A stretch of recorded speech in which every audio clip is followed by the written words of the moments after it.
그러면 모두가 나의 아들 한번 스토리 말뚝이 스타일로 한번 풀어볼게요. 네, 공연이 이게 딱 시작을 해요. 무대 배경은 켈러의 집 뒤뜰이에요. 그리고 배경은 연도까지 정확히 나와 있진 않습니다만 1947년도에 썼으니까 그 당시를 배경으로 하겠죠. 그리고 교외 도시예요. 그러니까 큰 도시가 아니고 소도시. 교외에 있는 소도시고 켈러의 집 뒤뜰입니다. 8월 중에 어느 한때예요. 그리고 켈러의 집은 이렇게 주변에 이제 포플러 나무가 이제 빽빽히 둘러싸여 있어가지고 격리된 듯한 느낌을 좀 줘요. 그렇게 하라고 아서 밀러가 써놨습니다. 그런 뒤뜰 쪽에 이제 우리의 주인공 조 켈러가 신문을 이렇게 싹 보고 있는 걸로 시작을 해요. 그 조 켈러 옆에는 짐 베일리스라는 의사, 그 동네 의사인가 봐요. 동네 의사가 와 있습니다. 그 동네 의사가 막 주머니를 뒤적뒤적거리면서 담배를 찾는 것부터 이제 공연이 시작을 해요. 그래서 어이 조 담배 어디다 뒀어요? 그러니까 몰라 탁자 어디 봐봐. 있으니까 내가 탁자 어디 보다가 신문에서 뭐래요? 비 온대. 그러니까 아 그럼 안 오겠네요. 이러고 이게 아주 소소한 일상적인 걸 시작을 해요. 그래서 있다가 이제 갑자기 프랭크라는 동네 청년이 들어옵니다. 프랭크는 누구냐면 기본 정보 다 깔아드리고 시작할게요. 제가 말씀드릴 프랭크 그리고 리디아 그리고 앤, 조지, 크리스, 레리 이렇게 6명은 어렸을 때 동네 소꿉친구처럼 같이 자란 동년배들이에요. 그래서 아저씨네 집에 이제 온 거예요, 프랭크가. 갑자기 슥 들어오면 안녕하세요 하고 이렇게 슥 들어오니까는 너 왜 왔어? 아 그냥 아침밥 먹고 나서 그냥 동네 산책 겸 이렇게 그냥 쓱쓱 걷다가 그냥 인사드리러 들어온 거죠. 그러니까 신문 볼래? 그러니까 아니요 안 봐요. 안 볼래요. 신문은 왜요? 그래서 이렇게 얘기를 해요. 뭐 봐요? 뭐 내용 있어요? 이렇게 또 물어보니까는 아니 뉴스는 안 봐. 그럼 뭐 보시는데요? 그러니까 광고만 보지. 저는 뉴스 따위 관심 없어요. 광고만 보는 사람이에요. 야, 이 광고 좀 봐라. 어? 야, 도대체 뉴펀들랜드산 개 2마리는 도대체 왜 구하는 거냐? 그리고 옛날 사전은 도대체 왜 구한대? 막 이렇게 막 퉁명스럽게 프랭크한테 물어보죠. 뭐 그런 걸로 뭐 밥벌이 하나 보죠. 그리고 뭐 그런 걸 일일이 그렇게 또 비판적으로 보시나? 이렇게 얘기를 하니까는 에이, 라떼는 말이야. 이렇게 해서 또 라떼를 시전합니다. 그래서 이제 또 하면서 이렇게 쓱 지나가고 나는데 와중에 프랭크가 그 켈러 집 뒤뜰에 나무 하나가 심어져 있었거든요. 근데 그 나무가 이렇게 꺾여서 쓰러져 있는 상태였어요. 그래가지고 프랭크가 딱 보고서 저 나무 저건 왜 쓰러졌냐고. 몰라. 간만에 바람 세게 불었잖아. 그것 때문에 꺾였나 봐. 니네 집도 장난 아니지? 이렇게. 맞아요. 우리 집도 오늘 아침에 아주 그냥 마당 난리 나가지고 치우느라고 고생했다고. 이렇게 하면 이제 딱 짚고 넘어가는 거예요. 그 나무가 상징으로 굉장히 중요한 거거든요. 조의 아들은 2명이 있어요. 크리스 켈러랑 레리 켈러라는 애인데, 레리 켈러가 비행기 조종사로 참전을 해가지고 나가 있는 상태여서 거기서 실종됐다. 라는 게 3년 전에 소식이 들어온 상태거든요. 그래서 그것을 기념하기 위해서 레리가 무사히 생還하는 길 기념하는 걸 수도 있고, 혹은 레리가 죽었다는 것을 암시적으로 이해를 하고 레리를 대신할 수 있는 나무를 심어뒀던 걸 수도 있고 이러는 거죠. 근데 그 나무가 이제 쓰러진 거예요. 그러니까 프랭크는 걱정이 되잖아요. 그 케이트 아주머니. 그러니까 케이트가 조 켈러의 아내예요. 그래서 여기서는 이제 아주머니라고 계속 묘사가 됩니다만, 그래서 아주머니는 괜찮으실까요? 이렇게 물어보는 장면이 있죠. 그러게 말이다. 또 아침에 나와가지고 쓰러진 나무 보면 또 얼마나 또 난리를 피울지나 걱정이 된다. 뭐 이러면서 이제 말에게 스스스스 가요. 프랭크는 세상을 긍정적으로 살려고 하는 애예요. 아저씨, 제가 별자리 점 보는 사람입니다. 거의 이제 테레시아스급이죠. 그래가지고 제가 좀 이런 거 좀 아는데 요 현상이 불길하다고 해서 이것을 불길한 징조로 볼 필요가 없다. 이것은 길할 징조일 수도 있자. 이러면서 이제 동양적 관점에서 이걸 막 풀어주는 거죠. 그러니까는 켈러랑 짐이 이렇게 보면서 짐은 또 의사거든요. 아이 새끼 또 지랄한다 이런 느낌을 이렇게 보면서 그게 무슨 소린데? 그러니까는 별자리 좀 모르세요? 그러니까 그게 뭐냐고. 그러니까 제가 이렇게 딱 봤었을 때 아직 결과는 나오진 않았지만 레디가 없어진 게 11월 25일이잖아요. 그리고 오늘이 8월이고. 그런데 또 8월은 레리의 생일이 8월이잖아요. 그러니까는 이게 굳이 나쁜 징조로만 볼 필요가 없다. 내가 이런 얘기를 이제 아주머니한테 해드리면 아주머니가 또 괜히 또 그렇게 또 슬퍼하진 않을 수도 있지 않겠나. 이렇게 나름대로, 집단에는 나름대로 의뢰해 주려고 이런 말을 막 던져요. 그러니까는 켈러랑 짐은 얼마나 집에 어처구니가 없어요. 가장하지만 또 쓸데없는 소리 하는 것 같으니까는 이렇게 있다가 짐이 근데 앤 왔다면서요? 이렇게 화제를 돌려요. 그래서 여기서 또 앤이 갑자기 또 툭 튀어나오죠. 앤은 아까 말씀드렸지만 크리스랑 프랭크의 동료배들로 이제 소꿉친구처럼 같이 자랐던 앤인데 그 앤의 가족이 동네에서 떠나서 뉴욕으로 이사를 한 상태였어요. 그리고 이제 몇 년 만에 오랜만에 앤이 요 켈러의 집에 온 상태인 거거든요. 그러니까는 지민 베일리스는 그 앤이라는 애가 궁금해서 이제 처음 보는, 그리고 얘기는 많이 들었는데 그리고 그렇게 이쁘다고 막 자꾸 왜 사람들이 얘기를 해놓은 상태였나 봐. 그러니까는 애네 얼굴이 궁금하잖아. 그래가지고 앤 어디 있어요? 이렇게 화제를 돌려. 그러니까 지금 어제 저녁에 와서 자고 아직 안 일어난 것 같다. 아직 방에서 있는데 아직 안 내려오네. 그러면서 이제 시골 촌동네에 이쁜 여자들도 없는데 그렇게 자랑질 해가지고 내가 이 대투하랑 아침부터 와가지고 앤 그 이쁘다는 애 얼굴 한번 보고 있다고 내가 지금 여기 와 있는 건데, 진짜 남자들은 좀 이쁜 여자들 좀 이렇게 보고자 하면 참 좋은데 이런 남자 차별적인 발언을 막 하면서 있는 와중에 짐의 아내인 수가 옆에서 여보! 이렇게 애덤스 부인한테 전화 왔어요! 또 그러는 거예요. 그러니까 짐이 화들짝 놀래가지고 언제 왔어? 그러니까는 이래서 남자들이란 단 한순간도 눈을 뗄 수가 없다니까. 그러면서 당신이 하고 있는 일이 지금 이 동네에서 얼마나 위대한 일인 줄 아냐고. 이 동네 의사라고 당신 많은 사람이 없는데 지금 애덤스 부인이 아프다고 전화 왔으니까 빨리 전화 받아보라고 이런 식으로 얘기를 하러 온 거예요. 뭐 전화도 실제로 온 거긴 한 거지만 이런 장면에서도 우리는 알 수 있죠. 수라는 아내가 이 남편을 바람기질이나 이런 것을 막아내기 위해서 그런 낌새만 보이면 잡으러 오는 이러한 어떤 코믹한 상황이 그려지죠. 이렇게 공연 초반에는 이 극에 나오는 주변 인물들을 한꺼번에 이렇게 등장시키고 언급을 하게 함으로써 이런 사람들이 등장하는구나, 이런 관계를 맺고 있구나라는 걸 빠르게 스케치해주고 넘어가죠. 그렇게 하고 있는 와중에 이제 짐은 수의 의견에 따라가지고 저 그러면 가볼게요 하고서 이제 수랑 같이 퇴장.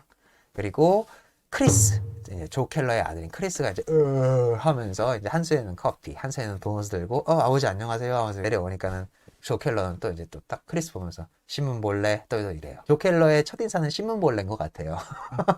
그러니까는 저 그러면 서평란만 볼게요. 야, 너는 책 읽지도 않으면서 왜 신문에 그렇게 서평만 계속 이렇게 보냐? 그러니까 그냥 아는 척 하려고 하는 거죠.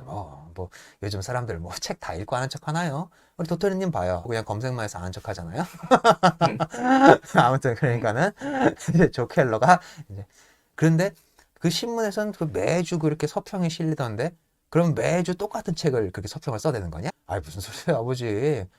매주 새로운 신간이 나오니까는 신간 소개하는 거죠. 매주 책이 나와? 또 이렇게 또 놀래죠. 이런 데서 우리는 알 수 있어요. 조 켈러라는 사람도 책과는 친숙하지 않은 그런 사람이라는 걸 알 수가 있죠. 그러면서 이제 혀를 찔찔 차는 거죠. 뭐 그렇게 대단하다고 책을 이렇게 매주 써낸다니. 이렇게 얘기를 하니까는 아버지 그거보다 더 많은 신간 나와요. 그러니까 또 아유 세상 말세다. 이런 느낌으로 가요. 그러고 있는 와중에 갑자기 이제 동네 꼬맹이 버트라는 애가 이제 막 저 아저씨 하고서는 막 이제 막 뛰어들어와요. 사실 근데 버트는 게 큰 역할은 아니긴 합니다만, 아저씨 지금 저기 새로 이사 온 꼬맹이가 저한테 뭐라고 했어요. 그리고 저 뭐 체온계 왔다 뭐 해요. 막 이러면서 막 이런 보고를 하러 온 거예요. 그러니까 이게 무슨 소리냐면 조 켈러가 그 동네에 있는 꼬매들하고 맺고 있는 관계는 잘 놀아주는 아저씨, 잘 놀아주는 삼촌, 뭐 이런 역할을 하고 있는 것 같아요. 그런 거 있잖아요. 이제부터 너를 우리 집안의 형사로 임명하겠다. 우리 집안에 우환이 있을 경우 나한테 와서 보고하거라. 이런 놀이들 하는 거 있잖아요. 그런 느낌이야. 그러니까 버튼은 매일 아침마다 동네 순찰을 하면서 동네에 있었던 사소한 일들을 조 켈러한테 보고하러 오는 놀이를 하고 있는 상태인 거예요. 이렇게 동네의 분위기를 이제 보여주면서 조 켈러가 이 동네에서 어떤 위치를 점하고 있는지를 이제 짧게 빨리빨리 스케치해주면서 넘겨주는 거죠. 그래서 좋았어. 이제 또 다른 정보를 캐러 가봐. 이런 식으로 해가지고 이제 버튼 알았어요 하고 나가라고 나가고. 그러는 와중에 이제 켈러는 여전히 걱정이죠. 나무가 쓰러졌으니까. 아까 초반에 설명드렸지만 그 나무는 레일을 기념하기 위해서 심어둔 나무였는데 그게 꺾여가지고 쓰러져 있으니까 켈러는 걱정이에요. 그래가지고 이제 이렇게 신문 보는 척 하면서 이렇게 있다가 이제 크리스한테 물어요. 나무 쓰러진 거 봤지? 크리스가 제가 보지도 않고 대답합니다. 봤어요. 그러니까는 네 엄마가 저 보면 어떡하냐? 그러니까는 이미 알고 계세요. 그러니까 켈러가 어떻게 알고 있어? 나 아침부터 나와 있었는데 네 엄마 한 번도 안 나왔는데. 그러니까 어제 새벽에 부엌에서 엄마가 막 너무 서글프게 우는 소리를 들어가지고 새벽에 깨서 내려와 봤다. 근데 엄마가 부엌에 앉아가지고 너무 서글프게 울고 있어가지고 왜 그러냐고 했더니 그 나무가 부러지는 순간 엄마가 그걸 나와서 봤다는 거야. 그래가지고 부러진 나무 앞에서 이제 처연히 서 계시다가 부엌에 들어오셔가지고 이제 서글프게 울고 계신 그 모습을 크리스가 본 거죠. 케이트라는 이 어머니는 이런 말 하기 좀 너무 조심스럽긴 합니다만 우리 한국 사회에서도 그런 슬픈 일들이 너무 많았잖아요. 그러다 보니까 그걸 평생 트라우마로 갖고 살아가시는, 그러니까 자식을 먼저 보낸 그런 부모님들이 굉장히 많잖아요. 이 어머니는 그러다 보니까는 이제 이게 미신에 자꾸 집착하게 된 이러한 캐릭터로 나와요. 자연현상이고 혹은 그냥 사소한 변화임에도 불구하고 이것을 자꾸 불행한 징조와 엮으려고 하는 이러한 것이 3년간 지속된 상태거든요. 그러다 보니까는 이제 조켈러는 이제 또 이제 마음도 아파오고 하지만 또 한편으로는 또 짜증도 나고 왜냐면 계속 반복됐을 거 아니야 그런 상황이. 그러다 보니까 이제 조켈러가 네 엄마 또 어제 저녁에 또 무슨 몹쓸 꿈을 꾼 거겠지. 그러면서 또 그런 얘기 또 한 바가지 할 거야. 너 엄마가 그런 얘기 있다가 할 때 입 조심해라. 또 엄마 들쑤시지 마. 이렇게 딱 경고를 해줍니다. 그러니까 크리스가 근데 아빠 제가 이번에는 꼭 말을 좀 해야겠다. 어차피 나무가 저렇게 된 마당이니 제가 꼭 말씀드려야 될 게 있다. 그러니까 그게 뭔데? 그러니까는 앤 어제 저녁에 초대한 거 제가 왜 초대했는지 아시죠? 이렇게 물어봐요. 그러니까는 앤이 갑작스럽게 온 이유는 크리스가 앤을 초대해서 앤이 온 거예요. 그러니까 몇 년간 헤어져 있었거든요. 적어도 3년 이상은 헤어져 있었겠죠. 이제 이것도 사전 정보도 이제 깔아주는 의미에서 원래 앤이라는 여자애는 크리스의 동생인 실종되어 버린 레리, 그 레리와 서로 사랑하던 사이였어요. 그래서 이제 결혼까지 약속한, 장래를 약속한 그러한 사이였는데 레리가 실종됐잖아요. 그런데 크리스도 앤한테 마음을 품고 있었어요. 그런데 동생의 연인이라 그 마음을 표현은 하진 않고 있었는데 동생이 이제 그런 불미스러운 사건을 겪고 나니까는 이 앤에 대한 마음이 이만큼 커져버린 거죠. 그래가지고 앤한테 정식으로 고백도 하고 그리고 앤과 결혼하고 싶은 마음을 이제 비치기 위해서 앤을 불러들인 거예요, 크리스는. 그래가지고 아버지한테 얘기하는 거죠. 아버지, 좀 좋은 기회일 수도 있습니다. 내가 앤을 사랑하는데 그리고 앤과 결혼하고 싶은데 레이를 어머니가 저렇게 놓아주지 않고 계속 붙잡고 있으면 제가 앤하고 결혼하겠다는 말을 어떻게 함부로 할 수가 있겠느냐. 그런데 벌써 3년이나 지났다. 아무런 연락도 없이 실종됐다라는 소식만 받고 그러니까는 크리스도 슬프지만 살아있는 사람은 살아가야 될 거 아니냐? 약간 이러한 입장에 서 있는 사람인 거예요, 크리스는. 그리고 마침 또 앤을 사랑하고 그러다 보니까는 어머니한테 이 사실을 다 인지시켜 드리고 레리가 돌아오지 않는다는 걸 인정하게 해서 자기는 자기 행복을 찾아 살고 싶다 이런 말을 하려고 이제 하는 거죠. 그러니까 이제 켈러는 안 돼. 네가 앤을 사랑하는 게 잘못된 게 아니라는 건 알아. 하지만 지금은 아직 때가 아니다. 안 된다.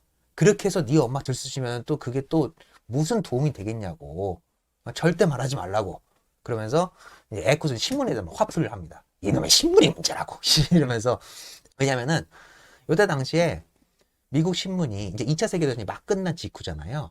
그리고 여러분들 영화 언브로큰이라고 아시나요? 언브로큰이 안젤리나 졸리가 만든 영화인데 그게 무슨 영화냐면 이제 2차 세계대전 중에 미군이 이제 일본군하고도 막 싸웠잖아요. 근데 이제 그 와중에 태평양 한가운데 구명요투를 펼친 채로 이제 조난당한 미군 병사 3명이 있어요. 태평양을 이제 막 떠돌다가 이제 거의 죽기 직전에 누군가한테 이제 구조를 받는데 그 구조당한 사람이 하필이면 일본군이었던 거예요. 그래가지고 그 일본군한테 갖가지 고문을 당하면서도 이제 2명은 죽고 주인공인 1명은 어떻게든 탈출해가지고 다시 고국으로 돌아오는 이야기가 언브로큰 내용이거든요. 그래가지고 일본 사람들이 안젤리나 졸리를 그렇게 까댔죠. 뭐 아무튼 그런데 그런 것처럼 전쟁 직후까지에도 이제 그런 실종자들이 워낙 많았고 어떤 사연을 가졌는지는 모르겠지만 실종 후에 막 몇 년 뒤에 막 불쑥불쑥 다시 이제 생환해서 귀환하는 병사들이 간혹 있었단 말이에요. 그러니까 신문에 그런 기사가 계속 나는 거야. 그러니까는 뭐 갑자기 막 이렇게 막 실종됐다는 사람들이 막 불쑥불쑥 나타나고 몇 년 만에 나타나는 저 몇 년 만에 나타나는 이런 게 자꾸 나오니까는 네 엄마가 저렇게 헛된 희망을 갖고 있는 거 아니냐 막 이런 식으로 막 신문 탓을 하죠. 그러면서 절대 네 엄마한테 이 얘기는 해서 안 된다. 그러니까는 크리스는 아버지, 그래도 나는 앤하고 어떻게든 결혼하고 싶다고. 근데 앤을 사랑하는 내 마음은 이건 어떻게 할 수가 없다. 만약에 이거를 아버지 어머니가 인정해 주지 않으신다면 그러면 저는 그냥 말씀 안 드리고 그냥 앤하고 나가서 살게요. 이렇게 얘기를 하는 거죠. 그러니까 이제 켈러가 여기서 갑자기 무슨 일 때문인지는 모르지만 나중에 다 뒤에 가면 설명이 됩니다. 표정이 변하면서 얘 얼굴에다가 이렇게 어퍼컷을 탁 날리는 식으로 하면서 턱에다가 딱 주먹을 대요. 그러면서 거의 반협박식으로 얘기하죠. 너 내 사업 안 물려받을 거야? 근데 크리스는 과거에라면 쫄았을지는 모르겠는데 여기서는 안 좁니다. 무섭긴 해. 딱 주먹이 들어왔는데 아버지 저도 더 이상 어리진 않아요. 이러면서 제 행복은 찾아가야죠. 이렇게 얘기를 하는 겁니다. 그러니까 켈러가 너 그렇게 생각하지 마. 다시 얘기하는데 그딴 말 한 번만 더 내뱉으면은 진짜 맞는다. 딱 이런 식으로 협박을 하는 와중에 어머니가 싹 나옵니다. 그래가지고 이 두 명 이제 싹 물러서죠. 여보! 하면서 싱크대 아래 있던 자루 어쨌어요? 그래요. 그러니까는 싱크대 아래 있던 자루 그거 갖다 버렸는데 그러니까는 도로 가져와요. 그거 감자예요. 이러면서 등장을 합니다. 그러니까 이제 또 그래서 아 그러니까 그런 거 있잖아요. 늙은이 애들이 이제 뭔지도 모르고 계속 버리는 거. 여러분들 어렸을 때 많이 보였을 거 아니에요. 고부가 1등. 그러니까는 어머니들은 왜 자꾸 당신 어머니는 멀쩡한 거 갖다 버리냐고 성하고 그 어머니는 버릴 건 줄 알아서 버렸다고 하고 이런 싸움들 많이 나잖아요. 아무튼 그러니까는 크리스랑 아빠 그거 또 갖다 버렸어요? 그러니까는 그렇지 뭐 네 아빠가 맨날 그렇지 네 아버지는 자루에만 담아놓으면 쓰레기인 줄 알아 그냥 갖다 버리더라고 저번엔 양파를 갖다 버렸다 이러면서 이제 등장을 하시는 거죠. 그러니까는 이제 켈러도 막 툴툴대요. 그러니까 누가 당신들 주방일 하라고 했어? 내가 이렇게 돈을 번 이유가 뭐야? 당신 편하게 살게 해주려고 이렇게 악착같이 돈 모아가지고 내가 한여까지 고용해 왔는데 왜 집안일을 당신이 하려고 해가지고 왜 나한테 이런 스트레스를 받게? 이런 식으로 얘기하면서 자루를 찾으러 갑니다. 그래서 네 아빠 뭐 맨날 그렇지 뭐 이렇게 있어요. 그렇게 하고서는 이제 탁 나와가지고 자리에 앉으면서 이제 케이트가 장미가 다 졌네요. 너무 이상해요. 왜 이런 일이 갑자기 일어나죠? 이번 달에 그의 생일이 있었고 그의 나무는 부러졌고 애니가 오고 예전 일들이 다시 일어나는 것만 같아요. 방금 전엔 지하실에 갔어요. 그런데 내가 뭐에 걸려서 넘어졌게요? 레리의 야구 글로브예요. 아주 오랫동안 본 적도 없었는데. 그러니까 이게 무슨 소리냐면 여러분들 조금씩 징조가 오시죠? 이 어머니한테서 어떤 불안증세가 도질 것 같잖아요. 와서 앉자마자 이 미세한 자연의 변화, 너무나 당연한 미세의 자연의 변화인데 여름 되니까 당연히 장미꽃은 떨어지겠죠. 그런데 그날따라 그 떨어진 장미꽃 그리고 그 전날 저녁에 레리의 나무가 부러졌고 이런 것 때문에 또 슬금슬금 조짐이 보이는 와중에 앤도 갑자기 찾아왔고 방금 오늘 새벽에 그 지하창고 오랜만에 가는데 여태까지 몇 년 동안 한 번도 보지 못했던 레리의 야구 글러브를 내가 밟았다. 이러한 갖가지 징조들을 아주 불길하게 또 이렇게 느끼는 어떤 이러한 대사를 치니까 조 켈러랑 이제 크리스 켈러도 이제 조마조마하죠. 그래서 크리스는 화제를 돌리려고 합니다. 애니는 아니잖아요. 애니는 그냥 좋은 징조라고 그냥 이해해 주시면 되지. 뭐 애니를 거기다 왜 껴요? 이렇게 또 얘기하니까는 또 이제 어머니는 그래 맞아. 애니가 나쁜 징조라는 건 아니야. 그런데 그 모든 사건이 다 이렇게 어떤 한 가지 뭐에 엮여 있기 때문에 이런 일이 갑자기 일어나는 거 아니겠니? 이 엄마는 불안하다. 막 이런 식으로 얘기하니까 이제 또 그래서 켈러가 이제 있다가 어젯밤에 악몽 꿨어? 딱 이렇게 또 묻죠. 그러니까는 케이트는 아주 끔찍한 악몽을 꿨다고 하면서 그 꿈에 대해서 얘기를 해주는데 그 꿈 내용이 뭐냐면 레리가 꿈에 나왔다는 거예요. 레리가 자기를 불러가지고 눈을 딱 떴는데 레리가 저 높은 하늘에서 엄마 엄마 이걸 외치면서 끊임없이 계속 떨어지더래요. 바닥도 없는 뭐 계속 떨어지더래요. 그래서 어떻게든 레리의 손을 잡으려고 발버둥을 쳤는데 잡히지가 않다는 거야. 어떻게든 잡으려고 했는데도 걔는 엄마 엄마를 부르면서 계속 떨어지는 거죠. 그 와중에 꽝 하는 소리가 나가지고 호들짝 놀래가지고 딱 꿈에서 깼는데 그러고 나서 불길해서 밖을 쳐다보니까 레리의 나무가 쓰러져 있었다. 뭐 이런 얘기를 하는 거죠. 이런 상황에서 크리스는 방금 전에 이제 아버지랑 이 얘기를 해놓은 상태잖아요. 이제는 엄마한테 어떻게든, 왜냐면 자기가 결혼하고 싶으니까. 엄마한테 어떻게든 이제 얘기를 해야겠다. 확실하게 인지시켜드려야겠다. 그래가지고, 엄마, 레리한테 소식이 끊긴 지 3년이 넘었다. 응? 이제 그만 레리 놓아줄 때도 됐다. 그러니까 엄마가, 너는 레리의 형이 어쩜 그럴 수가 있느니? 네 동생이다. 시체를 봤어? 사망 신고를 들었어? 그냥 실종 신고만 들은 거 아니야. 그리고 신문 봐. 몇 년이 지난 사람도 막 생還해서 돌아오잖아. 가족이 그런 마음을 먹어서야 되겠어? 되려 이제 크리스한테 막 면박을 주죠. 그리고 너 왜 갑자기 요 일주일간 이 얘기를 계속 밥 먹듯이 하는 거니? 애니도 갑자기 찾아왔고 너 나한테 무슨 할 말 있어 이러는 거지. 막 이렇게 이제 척이 빨라요. 케이트가 굉장히 척이 빠릅니다. 또 막 이렇게 쏴대니까 크리스가 아니에요. 아니에요, 엄마. 아무 뜻도 없어요. 그러니까 솔직하게 얘기를 못 합니다. 애니랑 결혼하고 싶어가지고 이런 말은 나는 솔직히 얘기 못 하고, 엄마가 또 막 이렇게 승질 부리니까는, 아, 엄마 이러지 마요. 엄마 또 이러다가 또 몸 또 쇠약해져. 엄마 지금 두통 있죠? 나 아스피린 갖고 올게. 이러면서 집 안으로 확 도망가서 피합니다.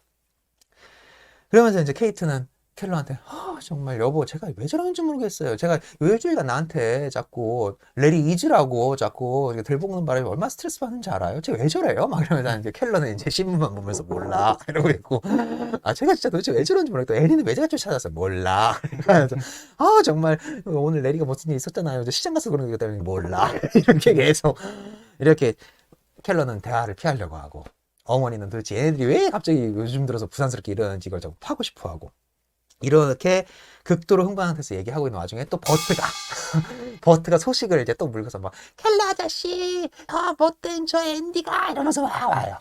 근데 상황이 지금 이렇잖아요. 만일 레리가 돌아오지 않는다면 그땐 나도 죽어버리겠어요.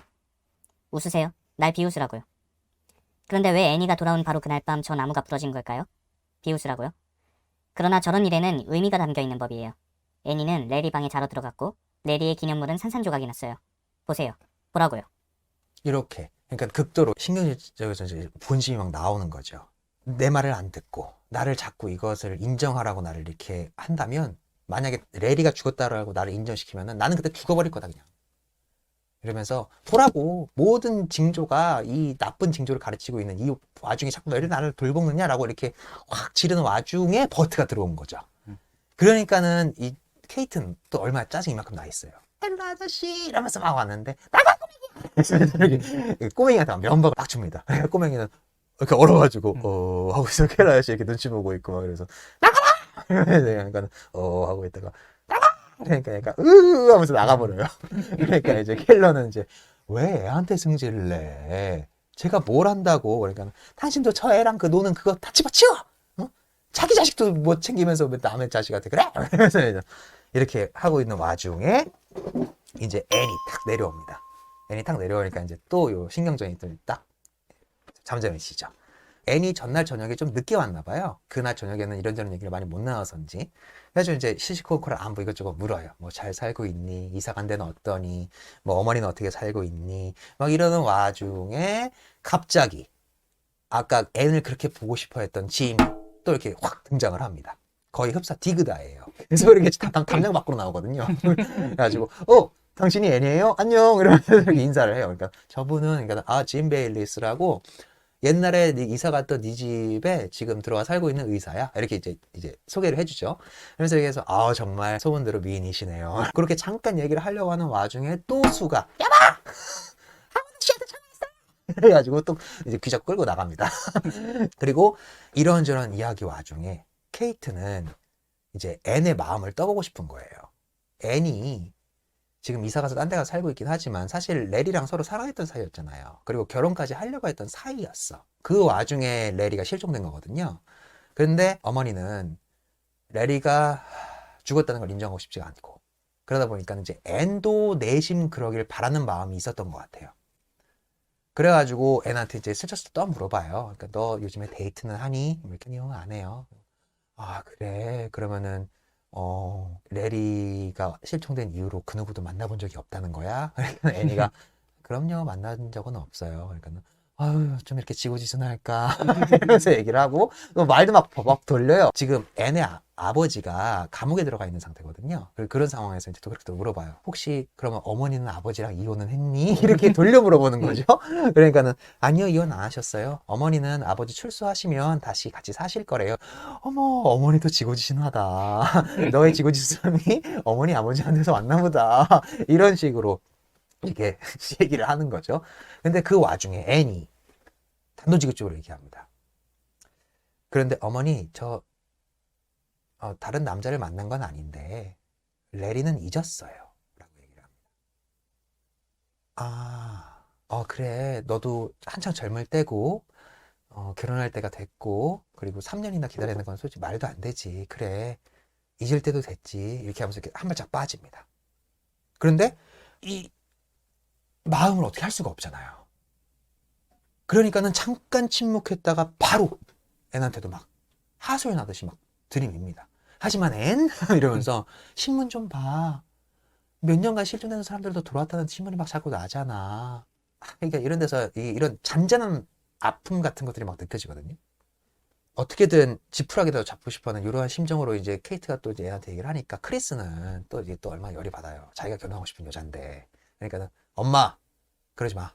막 이러면서 다그치기도 하고. 이러는 와중에 이제 갑자기 또 프랭크도 또 갑자기 옵니다. 이제 애니 왔다라고 얘기했었으니까 이제 프랭크도 또 동네 같은 소꿉친구니까 야, 애 오랜만이다. 그래서 와가지고 야, 너 좀 안 변하고 그대로냐? 더 이뻐진 것 같아. 이게 그게 구조가 어떻게 짜여져 있냐면 심각해지려고 하고 뭔가 사건의 본질에 들어가려고 해서 이 사건의 서스펜스가 이제 긴장돼서 고조되려고 하는 그 순간에 요것을 딱 잘라내는 주변 인물들이 들어와서 이걸 탁탁 쳐주는 거예요. 그 긴장을. 이렇게 그게 구조가 짜여져 있거든요. 그러면서 이 사건의 내밀한 진상이라던가 이 인물들이 갖고 있는 아픔을 궁금증을 갖게 만드는 이러한 극작 기법을 쓰고 있어요. 그래가지고 이제 프랭크가 등장해주고 또 난데없이 등장하는 건 아니죠. 이렇게 도구처럼 소모하는 것이 아니라 주변적인 등장인물을 등장시킴으로써 새로운 정보를 또 전달을 해주거든요. 그래서 프랭크는 인사하고 잘 지냈다고 하면서 자연스럽게 앤의 아버지가 지금 왜 감옥에 들어갔는지에 대한 어떤 이런 사전적인 정보들, 그래서 앤의 아버지가 지금 감옥에 가 있구나, 이야기를 이해할 수 있는 그런 구조로 짜여져 있어요. 그래가지고 아버지는 어때? 괜찮아. 그래서 그 후에는 어떻게 살았냐? 그러니까는 뭐 아버지 재판받고 감옥에 들어간 이후에 우리 가족은 손가락질 받으면서 이 동네에 살 수가 없으니까 그래서 뉴욕으로 이사 갔었어. 거기서 어머니가 돈벌이 하면서 거기에 정착해서 살고 있어. 이렇게 정보를 풀어내주는 거죠. 그러니까는 켈러가 이제 애니한테 자연스럽게 또 재판 얘기를 꺼낼 수밖에 없게 되니까 켈러는 위로를 해줘요. 애니야, 너무 상심하지 말아라. 왜냐하면 니네 아버지 스티브가 애네 아버지 이름이 스티브예요. 그리고 켈러의 동업자이자 친구예요. 그러니까 니네 아버지 스티브가 불량품을 만들어서 감옥에 간 건 맞지만 너무 상심하지 말아라. 네 아버지가 아기가 있어서 그런 건 아니다. 이런 식으로 말을 이제 돌려가면서 애니를 위로를 해주죠. 그러니까 요것도 정보를 또 미리 좀 깔고 가는 게 좋을 것 같은데 어떤 일 때문에 지금 애니의 아버지가 지금 감옥에 들어가 있는 거냐면 켈러랑 애니의 아버지는 동업자고요. 그 군수 물품을 납품하는 어떤 사업을 하시던 분들이었어요. 어떤 군수 물품이냐면 공군 비행기, P-40 기종 비행기에 들어가는 실린더 헤드, 요거를 납품하는 공장을 운영하는 사업을 하던 사람들이었거든요. 그런데 과거에 어떤 일이 있었냐면 그 P-40 그 물품 중에 일부가 불량품으로 나와가지고 그 불량품이 이제 조립이 돼가지고 뜨다 보니까 21명의 미군 조종사가 추락했던 사건이 있었어요. 그것 때문에 조 켈러랑 이제 스티브 디버가 이제 재판에 들어갔었고 거기서 이제 과실을 따지다 보니까는 스티브의 잘못으로 판결이 나서 스티브가 이제 감옥에 들어가 있는 상태. 그래서 이 앤의 가족은 동네 사람들한테 막 지탄을 받고 손가락질 받고 모욕받고 그래서 이 동네에서 살 수가 없어가지고 이 동네를 떠난 요런 상태인 거예요. 그래가지고 이제 이걸 위로해 주는 거죠. 이제 조 켈러가. 근데 또 요 사건을 쓰게 된 계기가 마침 여기 실화를 바탕으로 하고 있거든요. 그러니까는 밀러가 이 집필을 하게 된 그 목적, 의도에 대해서 해놓은 인터뷰가 있어요. 거기서 밀러가 그렇게 얘기합니다. 우리 집 거실에서 한가하게 잡담을 하고 있는 동안이 있었는데 미들웨스트 출신의 신앙심 깊은 한 숙녀분이 군대에 결함이 있는 기계를 판 그녀의 이웃에 대해서 얘기를 한 적이 있었다는 거예요. 그래가지고 밀러가 호기심이 생겨가지고 그게 무슨 일이었는데요? 라고 이제 물었다는 거죠. 2차 전쟁 때 전력을 다하고 있는 어떤 미군의 상황 속에서 군수함에 뛰어들려고 했던 소시민들이 굉장히 많았는데 그 가족 중에 한 소녀가 자기 아버지가 군납 비리를 저질렀다고 폭로를 했던 사건이 있었거든요. 그 이야기를 들으면서 밀러가 모두가 나의 아들을 써야겠다라고 결심을 하게 됐다는 거예요. 그래서 그 내용이 지금 여기 들어와 있는 거죠. 그리고서는 이제 켈러는 그렇게 위로를 해주면서 들어봐라. 너도 내가 한 것처럼 하면 괜찮을 거야. 집에 돌아오던 날 나는 차에서 내렸다. 물론 집 앞이 아니고 길모퉁이에서. 너도 여기 있었지, 애니. 그리고 크리스, 너도 말이다. 너희들은 그걸 봤겠지. 모두들 내가 그날 나온다는 사실을 알고 있었어. 포치마다 사람들로 가득 찼지. 지금 한번 상상해봐라. 아무도 내가 무죄라는 걸 믿지 않았어. 내가 혐의를 벗으려고 감쪽같이 속였다는 소문이 돌았다. 나는 차에서 내려서 걸었다. 아주 천천히, 미소를 지은 채 말이다. 짐승이지. 내가 바로 그 짐승이었어. 공군의 금이 간 실린더 헤드를 팔아먹은 인간. P-40 비행기 21대가 호주에서 추락하게 만든 인간. 얘들아, 그날 그 거리를 걷던 난 지옥에 떨어질 죄인이었다. 내가 정말 그런 인간이 아니었다는 것만 제외하면. 내가 그렇지 않다는 걸 증명해줄 법원 서류가 내 주머니 속에 들어있었지. 그리고 나는 걸었단다. 포치 앞을 지나서. 그리고 결과는? 14달이 지난 뒤 나는 다시 이 주에서 제일 좋은 공장 중 하나를 갖게 되었고 다시 존경받는 사람이 되었어.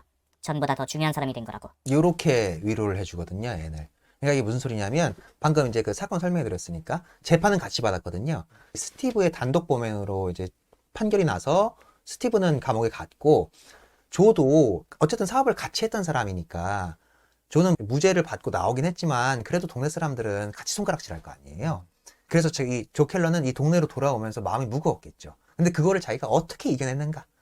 그리고 그 이겨내면서 다시 이 동네 사람들을 하고 이 관계를 어떻게 다시 회복시켰는가? 요거를 지금 얘기해주고 있는 거죠. 이렇게 위로를 해줘요. 그런데도 애는 굳건합니다. 아니요. 우리 아버지가 저지른 죄는 살인죄예요. 저는 그런 아버지 때문에 우리 가족이 파탄난 것도 싫고 그렇게 손가락질 받게 된 이것도 싫어요. 우리 아버지의 죄 때문에 우리 엄마, 오빠, 나 모두 다 도망가듯이 이 동네를 떠나버렸잖아요. 저는 우리 아버지 평생 엄마하고 살래요. 이렇게 딱 공고합니다. 공고하니까는 이제 켈러는 그렇게 얘기를 하면서 그 사람은 어리석었어. 하지만 그 사람을 살인자로 만들지는 마라. 넌 분별심도 없니? 저 애에게 그 말이 뭘 뜻하는지 봐. 하지만 그렇다고 그게 살인이라는 건 아니다. 네 아버지를 그렇게 생각해서는 안 된다. 내 말 알겠니? 그건 옳지 않아. 이렇게 스티브를 변론하는 듯한 말을 하거든요. 이럴 때 이제 관객들은 조금씩 눈치를 챌 수 있긴 한데 이 딸내미 입에서 자기 아버지를 증오한다고 하고 자기 아버지를 평생 원망할 거라고 하고 막 이런 말이 나오니까 또 한편으로는 친구였자 동업자였던 스티브를 변호하는 듯한 말을 막 하는 거예요. 심지어 이 말 뒤에는 굉장히 신경질적으로 반응을 하는데 네 아버지한테 악의가 있었던 게 아니라니까. 응? 그리고 지금 요거 읽을 때 제가 잘라서 읽긴 해드렸습니다만 내용이 뭐냐면 그 당시에 모든 군수 산업이라는 게 그랬다. 불량품 많이 나왔다. 거기에 무슨 악의가 있니? 심지어 그렇게 아버지에 대해서 원망한다고 얘기하고 증오한다고 얘기하고 그러면 안 된다. 얘기를 하니까는 앤이랑 스티브는 그래도 잘못한 거 잘못한 거죠. 이렇게 자꾸 이렇게 나오니까는 켈러가 아주 예민한 반응을 보이거든요. 그래도 니들 아버지 아니냐! 이러면서 이렇게 딱 해버리니까 이제 뻥지긴 하죠. 그러니까 우리가 너무 나갔나? 그러니까 켈러 아저씨 그런 것까지는 아니었는데 왜 그렇게 반응하시니까는 켈러가 이제 그래 미안하다. 잘못은 잘못이지. 이러면서 면도나 해야겠다 하고서 방으로 그냥 들어가 버립니다. 그러니까는 앤하고 이제 크리스는 왜 저러실까 하면서 둘만 남게 된 상태예요. 본격적으로 크리스가 이제 앤한테 사랑의 눈빛을 막 이렇게 쏘기 시작합니다. 앤은 근데 알고 있어요. 앤도 다 알고 왔어요. 왜냐하면 레리가 실종되고 난 이후부터 크리스가 조금씩 앤한테 계속 의로의 말 그리고 자기의 본심 이런 것들을 계속 이렇게 비치는 편지를 보내고 있었거든요. 그래서 그 3년간 애니는 그 편지를 받으면서 마음이 크리스한테 이제 옮겨간 상태였어요. 그러니까는 앤도 크리스의 마음을 알고 크리스를 사랑하게 된 이런 상태예요. 그래가지고 둘이 이렇게 얘기를 하면서 둘이만 있는 시간이 오니까 키스도 하고 서로의 사랑도 확인도 하고 앤도 나도 당신을 사랑한다 이렇게 서로 확답을 하면서 둘이 이제 결혼할 생각을 이제 굳힙니다. 그 와중에 이제 둘이 껴안고서는 키스하는 장면을 이제 켈러가 확 나오면서 딱 목격을 하죠. 그러니까 진도가 저기까지 나왔구나 이 생각도 들고 이제 둘이 확 떨어집니다. 근데 이제 면도하러 들어갔던 켈러가 다시 화들짝 나온 이유가 뭐냐면 갑자기 앤한테 그러는 거예요. 앤, 너 빨리 들어가서 전화 좀 받아봐라. 그러니까 왜요? 그러니까 네 오빠한테 전화가 왔다. 라고 얘기를 하는 거예요. 그러니까 앤의 오빠 조지라고 있거든요. 조지는 지금 현재 변호사가 되어 있는 상태예요. 그러니까 얼마 전에 변호사가 됐거든요. 근데 조지도 앤과 똑같이 마찬가지로 자기 아버지를 극도로 징후해요. 왜냐면 부도덕하게 군에 이 잘못된 부품을 납품하는 바람에 비행기가 추락했던 사고가 있었던 거잖아요. 그렇게 알고 있었어요. 그래가지고 이 똑같이 아버지를 증오하고 있는 상태였는데 조지가 지금 전화를 했는데 케이트가 이 전화를 받아가지고 통화를 하는데 지금 너무 극도로 흥분을 해가지고 빨리 앤을 바꾸라고 난리가 났다는 거예요. 그래가지고 네가 지금 빨리 들어서 받아봐야겠다 라고 얘기를 하죠. 그러니까는 앤이 무슨 일이지? 그러면서 이제 훅 들어가 봐요. 그러면서 이제 앤하고 이제 조지하고의 통화 내역을 통해서 이제 조금씩 감을 잡을 수 있는 대사만 있는데 왜 자꾸 나더러 빨리 여기서 나오라고 하는 거야? 무슨 일인데? 무슨 일 때문에 오빠가 이렇게 흥분해 있어? 막 이런 대사가 나오고. 그리고 아이 무슨 얘기하는지 모르겠으니까는 천천히 설명해봐. 근데 설명은 또 못하고. 이런 극도로 흥분한 상태에서 조지가 지금 당장 이 켈러의 집으로 올 테니까는 기다리고 있어. 라고 얘기를 하고 끊었다는 거예요.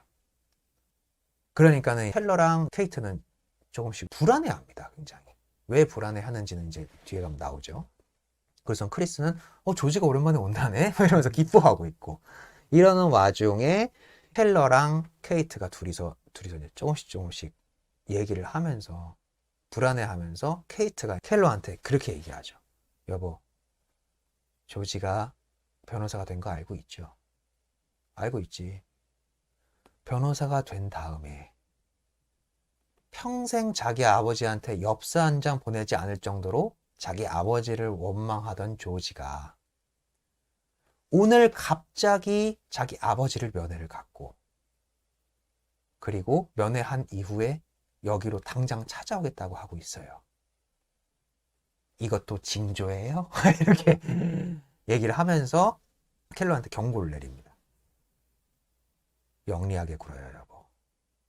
라고 하면서 1막이 끝나게 됩니다. 그래서 2막으로 넘어가면 2막에서는 이제 조지가 오게 되는 아침이었잖아요, 지금 1막이. 그래서 조지가 오게 되는 저녁으로 시간대가 바뀌어요. 네, 저녁이 되면은 일단 오랜만에 이제 조지가 온다니까 다들 맞이할 준비는 해야 되잖아요. 앤과 크리스를 제외한 케이트와 이제 켈러는 조바심이 난 상태에 있는 상황인 거죠. 그러는 와중에 수가 짐이 또 없어졌는지 앤이 여기 있으니까 또 앤 보러 또 저 집 가 있는 거 아니야? 라는 생각 때문에 우리 남편 여기 있어요! 이렇게 찾으러 막 들어옵니다. 그래서 여기 없다고. 그러니까 수가 이제 아마 남편 흉을 봐요. 이놈의 남편은 내가 눈만 떼면 자꾸 어디 사라진다고. 아주 그냥 바람기가 철철 넘친다고. 왜냐면 수가 간호사 출신이에요. 그리고 짐은 의사잖아요. 그러니까 의사 간호사 하면서 만나서 결혼해서 사는 사람인데 수는 사실 자기 남편에 대한 어떤 자부심 같은 게 있어요. 그리고 자기 남편이 하고 있는 일이 굉장히 훌륭한 일이라는 것도 인지하고 있습니다. 그래서 이 남편을 놓치기가 너무 싫은 거예요. 근데 수는 여기서 묘사는 되어 있습니다만 40대 초반의 뚱뚱한 여성이라고 묘사가 되어 있거든요. 그러니까 자격지심 같은 게 좀 있나 봐요. 그래서 이쁜 여자 근처에 자신의 남편이 있는 걸 원하지 않아요.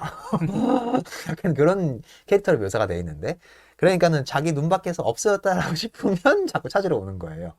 앤하고는 또 초면이잖아요. 그러니까 앤하고는 당신이 앤이군요. 안녕하세요. 셀쭉하게 인사를 합니다. 그러면서 이제 앤은 또 초면이가 둘이서 인사도 하고 얘기를 하는데 요때 수가 앤한테 또 다른 정보를 주는 거죠. 눈치 보니까 크리스랑 결혼하려고 지금 여기 온 거잖아요. 만약에 결혼하게 되면은 이 동네 말고 딴 동네 가서 살아주시면 안 돼요? 딱 이렇게 얘기를 해버리는 거예요. 초면인데 그러니까는 애는 좀 뻥치잖아요.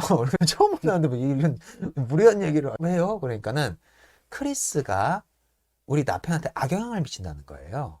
그 말인즉슨 뭐냐면 조 켈러는 군수 물품을 납품하면서 굉장히 큰 돈을 벌었던 사람이에요. 물론 뭐 어마어마한 대기업 수준으로 벌었던 건 아니지만 유복할 정도로 돈을 긁어모은 사람이거든요. 그래서 그 돈 갖다가 그 동네에서 이제 입지를 굳힌 인물이에요. 그런데 크리스는 그래서 어렸을 때부터 어려움 없이 자랐고 자기가 유복한지도 모르고 자랐고 그런 유복한 환경 속에서 자란 애기 때문에 생각할 수 있을 법한 말을 하면서 그래서 이상을 품고 살아갈 수 있는 애다. 이게 수의 생각이 그런 거예요. 이상이라는 거는 유복할 때 더 확실하게 빛난다고. 사실 여러분 진짜 실제로 그렇잖아요. 진짜 허덕이면서 살면 엉감생심 꿀 수나 있습니까? 그게 자본주의의 한계거든요. 꿈꿀 수 없게 만드는 거. 돈이 있는 사람만 꿈꿀 수 있게 만드는 게 자본주의거든요. 아무튼 그래서 수는 그 현실을 잘 캐치하고 있는 사람인 거예요. 그래서 크리스가 이상적으로 막 저렇게 나는 뭐 어마어마한 사람이 될 거야, 뭐 이상을 꿈꿔요, 뭐 도덕심이 이런 말 하면은 남성들이 감화가 되는데, 그런데 감화당한 남성들은 가정 꾸리려고 하는 이런 것들 다 내팽개칠 거 아마 두렵다 이거예요. 그리고 그런 것을 비교해서 보기 때문에 자기가 생각하기에 의사라는 건 굉장히 숭고한 직업이고 이 사회를 유지하기 위해서 너무나 소중한 직업임에도 불구하고 우리 남편은 진료 한 번 해가지고 벌어들이는 수입을 못마땅해 한다. 근데 그 비교 대상이 크리스 가족 때문에 생긴다. 바로 옆집이 부유하게 사니까. 그리고 그놈의 아들내미는 그 어마어마한 재산을 물려받도록 돼 있으니까. 여기서 우리는 다 이제 여러분 지금 감이 오시죠? 그러니까는 떠났으면 좋겠다 이렇게 얘기하는 거예요.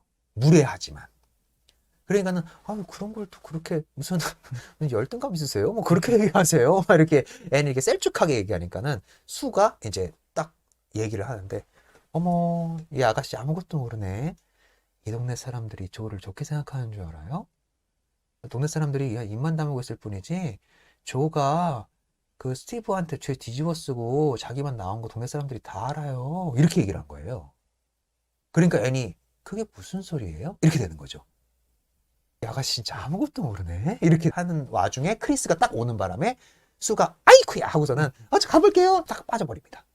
그러니까는 애니 뭐야 저 아줌마 이상해 크리스 그러면서 또 나한테 무슨 이상한 말 하고서 지금 가버렸어. 뭐라고 했는데 그러니까는 아니 뭐 나한테 뭐 지금 우리 아빠가 지금 감옥에 가 있는 이유가 네 아빠 때문이라는데? 이렇게 얘기를 하니까 크리스도 놀래고, 그리고 켈러도 어디에 있었는지는 모르겠지만 이런 이상한 분위기를 감지했는지 갑자기 아니다 얘야. 내가 친절해서가 아니란다. 이해해줬으면 좋겠다. 나는 크리스를 생각하고 있는 거야. 자, 알겠니? 내 말인즉슨 사람은 나이가 들면 자기가 뭔가를 이루었다는 걸 느끼고 싶어 하는 법이야. 내게 유일하게 이룬 것은 내 아들이다. 나는 머리가 좋은 사람이 아니야. 저 애가 내 성취의 전부란다. 자, 이제 1년, 아니 18개월이면 네 아버지는 자유의 몸이 될 거다. 네 아버지가 누구에게 갈까 해니? 자기 자식에게지. 바로 너 말이다. 그 사람은 늙고 실성해서 네 집에 찾아올 것이다. 나는 너와 조지가 감옥에 계신 네 아버지에게 가서 아빠, 나오시면 조 아저씨는 아빠가 사업을 하시길 원하세요. 라고 말해주었으면 한다. 이렇게 얘기를 하거든요. 그러니까는 무언가 애는 지금 이상한 정보를 받아들인 거잖아요. 우리 아버지가 감옥에 가 있는 이유가 조 켈러가 죄를 뒤집어 씌워서라고? 라고 이러한 의문이 들었던 요 순간에 갑자기 들어와서 이런 얘기를 해요, 켈러가. 그러니까는 이 둘은 혼란스럽죠. 도대체 우리 아버지가 왜 저런 소리를 하지? 아저씨가 저런 소리를 하지? 라고 할 때 들어와가지고 네 아버지 잘못한 거 없다니까. 악의가 있었던 게 아니라니까. 심지어 봐라. 우리 세대의 이 아버지들은 말이다. 자식들만 바라보고 살았단다. 응? 자식들한테 무언가를 남겨주기 위해서 노력하고 산 사람들이야. 응? 그런 아버지들의 진심을 이해해줘야 돼. 그리고 봐. 만약에 우리 동업자로서의 스티브, 응? 나 죄 있다고 생각 안 해? 네 아버지 나오잖아. 그러면 네 아버지는 다 늙었는데 어디 가서 일할 거냐? 너한테 의지할 수밖에 없지 않겠니? 그런데 그렇게 했을 때 너희들한테 또 집만 되면 또 안 될 거 아니냐? 그래서 내가 네 아버지 나오면은 내가 네 아버지한테 일자리 줄 의향이 있다. 이런 식으로 얘기를 하는 거예요. 그러니까 그 얘기를 니랑 오빠인 조지가 아빠한테 가가지고 면회 가서 한번 얘기하는 게 어떻겠냐. 막 이렇게 자꾸 회유하려는 듯한 말을 하는 거예요. 그래가지고 크리스랑 이제 애니는 또 이상해가지고 아니 왜 그런 악당한테 친절을 베풀려고 하시냐 자꾸 그러실 필요 없다고 아까 아침에도 그러시더니 왜 또 그러시냐. 그러니까는 여기서 또 폭발합니다. 켈러가 니들 아버지란 말이다. 아버지 이러면서. 그러니까 크리스랑 애니는 또 뻥지죠. 그러니까는 우리 아버지가 왜 이렇게 오늘따라 예민하게 구실까? 이런 상황에 갑자기 짐이 막 뛰어들어옵니다. 크리스를 데리고 저만큼 가요. 그래가지고 귓속말로만 얘기해줍니다. 야, 지금 조지가 왔는데 저 바깥에 내가 니네 집에 막 황소처럼 돌진해서 들어오려고 하는 걸 일단 내가 막고 사정을 들었다. 왜 찾아왔는지. 그런데 짐도 사실은 조가 스티브한테 죄를 뒤집어 씌웠다라는 그 의심을 갖고 있는 상태였거든요. 그 상태에서 조지의 얘기를 듣고 나니까는 그게 확정을 바뀌어가지고 지금 이 상태에서 들어와가지고 조지가 무언가 난리를 피우면 니네 집 다 아사리판 난다. 그러니까 네가 지금 내가 저 바깥에 차 들어오지 말라고 해놨으니까 크리스 네가 가가지고 달래서 보내라. 조지가 니네 엄마 아버지랑 만나게 하면은 니네 어머니 쓰러지신다. 이렇게 막 경고를 해주는 거예요. 크리스가 뭔 소리야 이러면서 아 됐어 들어오라고 그래 어렸을 때 친구인데 뭘 이러면서 그러니까 이렇게 막 막으려고 하는데도 아니야 친구인데 뭐 얼마나 뭐 난리 피우면서 얼마나 난리 피겠어 그러면서 조지가 이제 자기 차 몰고 와가지고 차 안에서 이렇게 있었거든요. 여기 있는 대로 크리스가 간 거예요. 아 조지 오랜만이다 그러면서 야 왜 안 하고 왜 차 안에 왜 있어 그러니까는 조지가 굉장히 냉담합니다. 인사도 안 하고 무언가 이 타오르는 분노를 사귀고 있는 것 마냥 차 안에서 이렇게 하고 이제 깊은 숨만 계속 이렇게 몰아쉬고 있는 거예요. 그러니까 크리스는 이상하죠. 그래가지고 나와 얘기하자. 아버지 좀 어때? 그러니까는 우리 아버지 많이 왜소해지셨다. 근데 이렇게만 얘기를 해요. 그래가지고 아니 무슨 일이 있는데? 라고 하니까 무슨 문제냐고? 문제는 사람들을 일단 얼간이로 만들었으면 2번이나 그렇게 만들려고 해서는 안 된다는 거야. 이렇게만 얘기를 하는 거예요. 그러니까는 야 그게 무슨 소리야 임마 라고 하니까는 갑자기 이제 조지가 이제 확 나와가지고 앤한테 탁 달려갑니다. 그래가지고 앤 너 결혼했어? 이러는 거예요. 그러니까 무슨 소리야 오빠? 그러니까 결혼식 올렸냐고 막 이렇게 다그칩니다. 아니 지금 무슨 소리야 결혼식은 아직 안 했지 당연히. 그러니까는 다행이야 지금 당장 짐 싸 빨리 나가자 이런 식으로 앤을 빨리 데리고 나가려고만 하는 거예요. 그러니까는 야 너 갑자기 오랜만에 만나가지고 지금 남의 집 함부로 들어왔으면 예의 있게 굴어. 이렇게 딱 크리스가 얘기를 하는 거죠. 그러니까 조지가 여기서 폭발을 합니다. 네가 나한테 예의가 뭔지 가르치려고 하지 마! 이러면서 그래가지고 막 크리스도 이제 화가 날 대로 났어요. 이 제어가 안 되고 이성적으로 안 굴잖아요. 야, 너 진짜 나랑 한 판 떠보자는 거야? 뭐 때문에 이래? 너 지금 흥분 안 가라앉히면 진짜 나랑 한 판 뜨는 거다. 이렇게 나오니까는 조지가 어마어마하게 긴 언어로 진실을 확 내뱉습니다. 그 자리에서. 근데 그게 너무 길어가지고 간단하게 요약을 해드리자면 진실이라는 건 뭐냐면 그러니까 조지와 앤의 아버지 스티브가 감옥에 간 후로 자신을 비롯한 자기의 가족은 다 파탄이 났다. 아까 앤을 통해서도 말이 나왔지만 본 사람들 손가락질 받고 이래가지고 어쩔 수 없이 이 동네를 떠날 수밖에 없었잖아요. 조와 같이 동업을 했던 자신의 아버지 스티브는 그때 당시 아까 설명해드렸지만 P40에 들어가는 그 실린더 헤드를 군납하는 제조 과정에 있었는데 조가 사장이었고 이제 아버지는 동업자로서 이것을 선적할 때 이걸 검수하는 역할을 했었나 봐요. 선적하기 전에 이제 문제가 있는지 없는지를 그 제조 과정에 문제가 있다는 거를 이제 스티브가 발견을 합니다. 조한테 바로 전화를 걸었다는 거예요, 저녁에. 근데 조가 그날 저녁에 전화를 안 받았던 거예요. 밤새 그래가지고 전화를 계속 걸었는데도 전화를 안 받아가지고 근데 이 공장은 계속 돌아가잖아요 기계가. 그러니까는 이 불량품이 계속 톡톡톡 나오는 거를 조바심을 갖고 그냥 바라볼 수밖에 없었다는 거야. 근데 그러한 와중에 불량품 실린더 헤드가 한 박스가 딱 쌓였는데 이거를 이제 선적하러 군에서 왔어. 그래가지고 빨리 주문했던 그 내주시오 막 이렇게 막 재촉하고 근데 전화를 아무리 걸어도 조는 전화를 안 받고 그러는 와중에 이걸 선적하기 30분 전에 조가 전화를 받았다는 거예요. 그래가지고 야 큰일 났다 임마 너 왜 이렇게 전화가 안 되냐 지금 난리 났다. 지금 이 불량품 계속 나와가지고 내가 전화를 계속 걸었는데 30분 내로 이거 납품해줘야 되는데 이거 어떻게 해명할래? 그러니까는 이거 빨리 어떻게 해결할지 네가 사장이니까 빨리 이 오더를 줘. 이렇게 스티브가 이제 조한테 얘기를 하니까 조가 여기서 뭐라고 얘기하냐면 어떤 불량인데 금 갔어 임마. 그러니까는 금 간데 네가 용접해가지고 그냥 납품해. 이러고서 그냥 끊어버린 겁니다. 그러니까는 이 동업자이긴 하지만 다급한 상황이잖아요, 굉장히. 군에서는 납품 물자 안 됐어요? 아유, 여기랑 계약 끊어야겠네. 막 이러고 있고.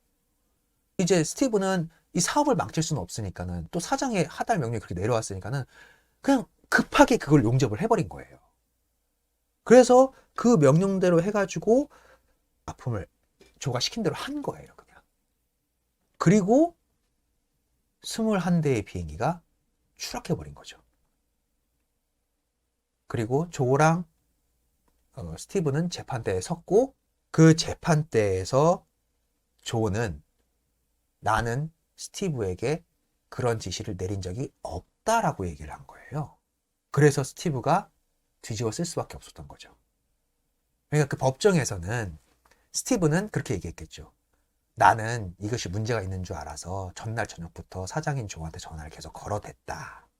근데 조가 전화를 받지 않았고 이것을 납품하기 이전에 몇 시간 전에 연락이 겨우 닿아가지고 나는 안 보내려고 했다.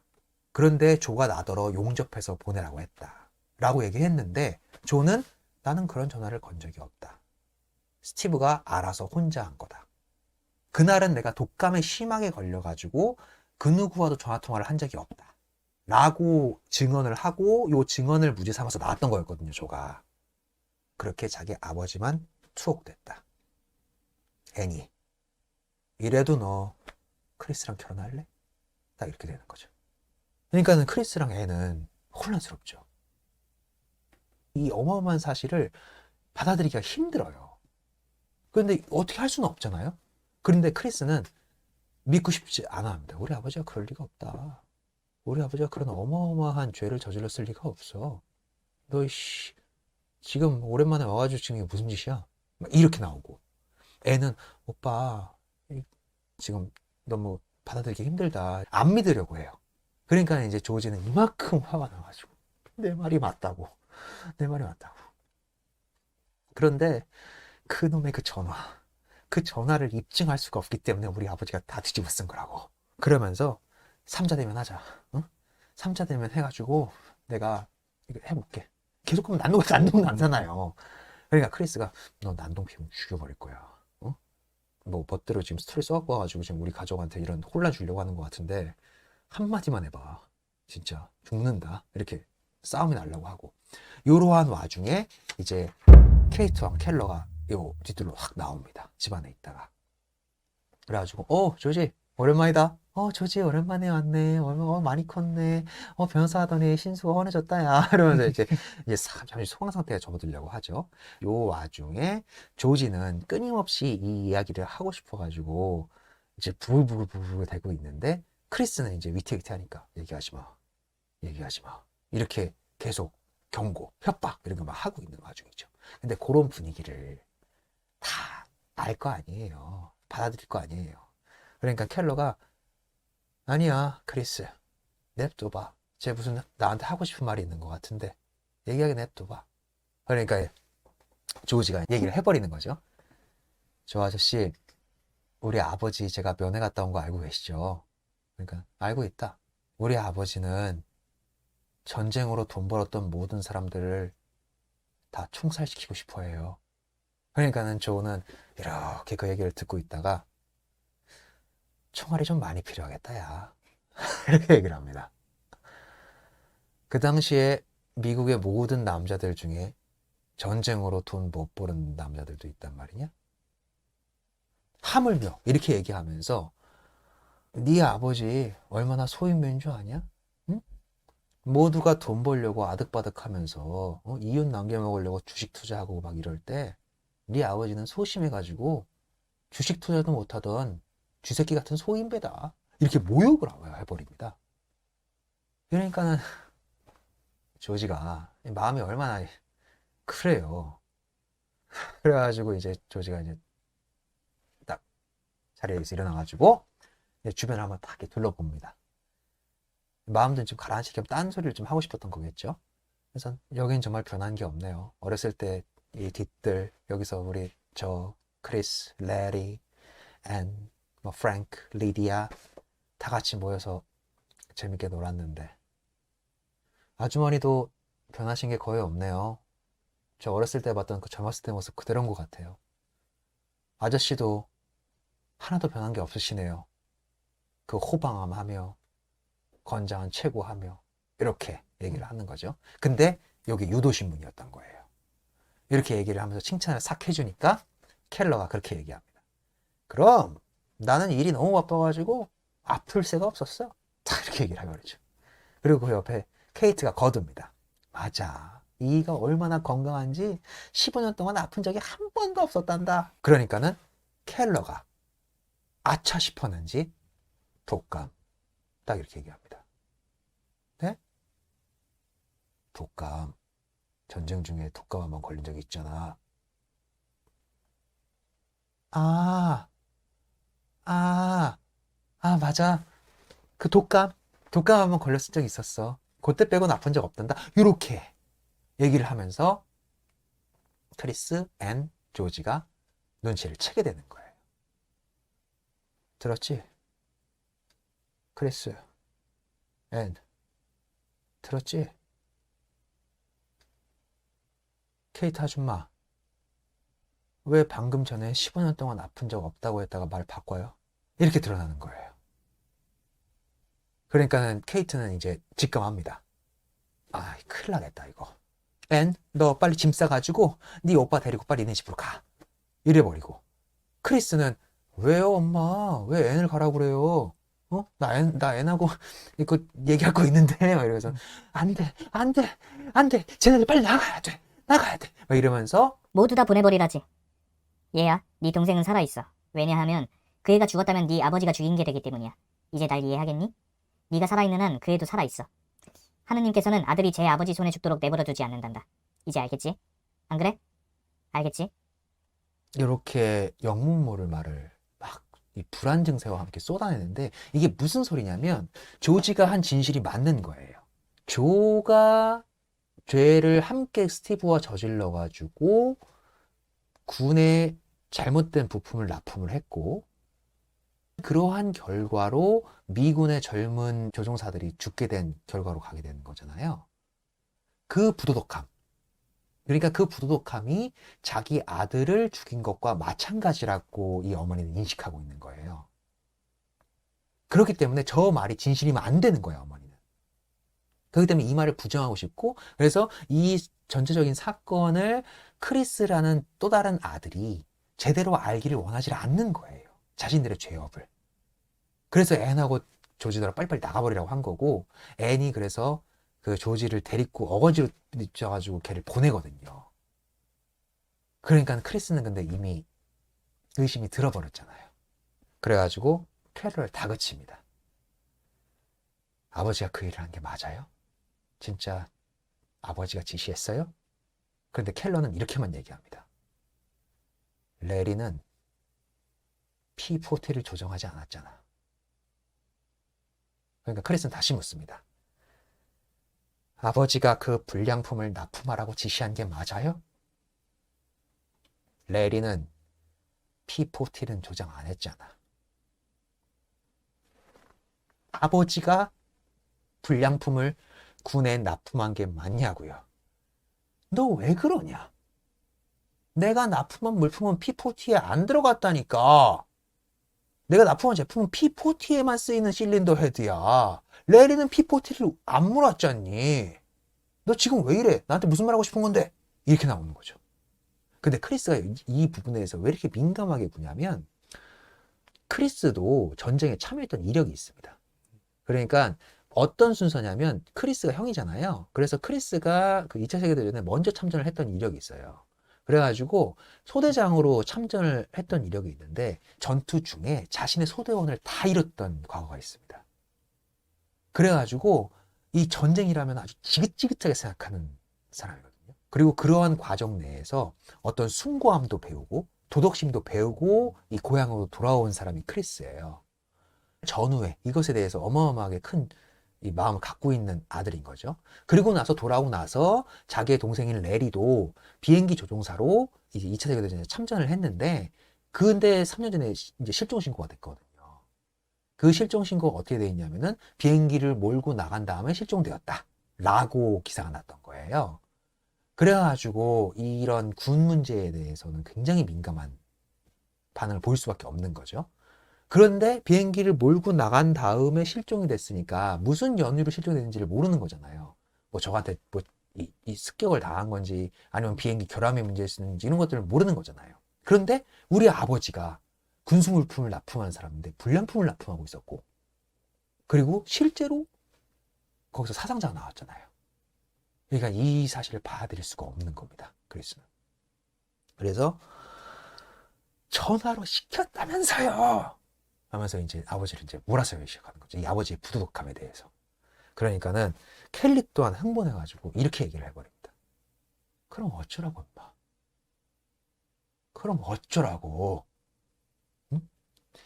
120개 납품을 빵꾸 내면은 아니면 그깟 120개 실린더에도 빵꾸 난 걸로 공장 문을 그럼 닫았어야 된단 말이냐? 그래가지고 내가 길바닥에 나앉았어야 됐단 말이냐? 어? 그렇게 해서 길바닥에 나앉으면은 내 가족은, 응? 우리 가족의 생계는, 그리고 내가 이끌고 있는 이 수많은 부하 직원들의 생계는, 어? 그 사람들의 모든 것을 다 포기하고 그러면 내가 그 120개의 그 문제 때문에 그 공장 문을 닫았어야 된단 말이냐? 이렇게 따져 나와요. 그러면서 하는 말이 뭐냐? 맹세코 나는 죄를 지려고 한 게 아니다. 응? 120개 불량품 나왔어. 그래, 나왔어. 알고 있었다. 알고 있었는데 나는 군에서 하도 독촉을 하는 어떤 이러한 환경 속에서 비즈니스를 하다 보니까 군에서 그 불량을 비행기를 띄우기 전에 발견해 주길 바랬다.